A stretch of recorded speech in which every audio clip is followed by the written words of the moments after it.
What's going on, everybody, and welcome back to a brand new episode on my channel. As always, I'm Jay, and today, guys, I'm going to be talking to you about my review for Alita Battle Angel, which I must admit I did see the film a little while ago already, but I hadn't had a chance to talk about it until just now. But that being said, I will be dishing out some spoilers regarding the plot and certain details of the film and everything, so if you haven't seen it, you've been warned. But without further ado, let's get into my thoughts on Alita Battle Angel. Originally taking life in the Gunma manga, Alita Battle Angel follows a amnesiac cyborg known as Alita. Found in a scrapyard by the one and only Dr. Ito, played by Christoph Waltz, she soon discovers that she is more than meets the eye along with the Doctor as she starts to exhibit a lost robotic fighting martial art when her and Ito are attacked. As a result of this trauma causes her to experience several flashbacks to her past life. Throughout the course of the film, she discovers more and more flashbacks as she becomes a hunter-warrior, also known as a bounty hunter in this futuristic dystopian tale, by protecting not only Ito, but also a boy she loves known as Yugo. So overall, I think that I really enjoyed this film for a bunch of different reasons. Starting with the cast, I feel like the cast was perfectly picked, especially when you're looking at the source material and the designs for the characters. Number one being that of Rosa Salazar as Alita. And God bless her, because, she had to have all this motion capture, but she was able to churn out a very, very good performance. Dr. Ito, played by Christoph Waltz. Again, I feel like he looks like a real-life adaptation of how the character looked in the original video animation, at least, because that's really my frame of reference here. That's really what I saw before I ended up seeing this film. And again, I feel like he played a very sympathetic character. I like the duality of him kind of being this father figure to Alita, and almost kind of like having a past shown with the next character played by Jennifer Connelly, Shirin. And I feel like this film did add a lot more between Shirin as far as the backstory, and especially more between her and Ito in this case. From there, I really enjoyed the casting of Vector, played by Mahershala Ali. But overall, I think that was really a high point. The aesthetics and the visuals.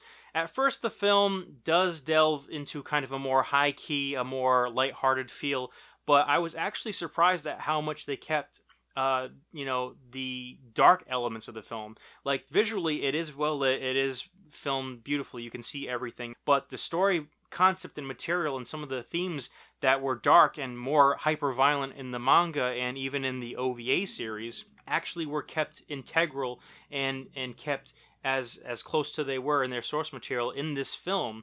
Obviously, the film's PG-13, so they don't show the gore, the blood, and everything, but what they did keep a good amount of violence, and a couple of bits really made me kind of cringe, because it did keep that hard edge for the most part, and it was consistent in what the source materials had shown previously, at least to my knowledge. This film, as it's reported, actually condenses and combines 4 different volumes of the story itself. And, they do make changes, such as the fact that she starts out as Gally in the anime and manga, where here she's just Alita from the get-go.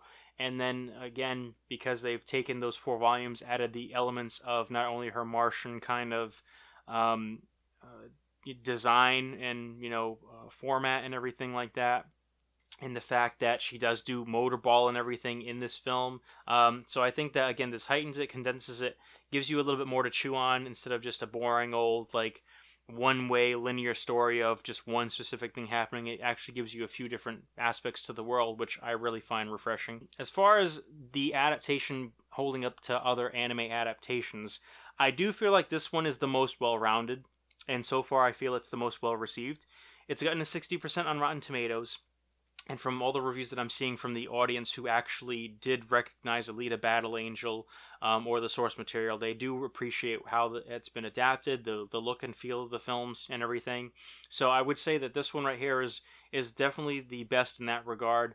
I do give it a 3.5 out of 5 stars. Again, it's refreshing, original, worth your pick. If you're not really too into, some sci-fi and manga adaptations, especially with the fact that some of them really fail at the big screen, I would say go and see it now, especially since it's been out in theaters for a little bit, reduced ticket prices being what they are. And as far as sequels, I definitely feel like I'm on board for a sequel. It did set it up nicely, and with the way the box office has gone for the film, we've got a modest 60 some odd million at the point of this video being recorded, and a couple hundred million overseas. So I say, based on those numbers, we are in for a sequel, and I am totally on board to see where it goes. But anyway, guys, that's all the time that I have for today. Please let me know what you thought of the film down below and my review. If you liked it, please hit that thumbs up and subscribe. And if you aren't subscribed already, or you are rather, please make sure you hit that bell button. That way you never miss a moment of my content.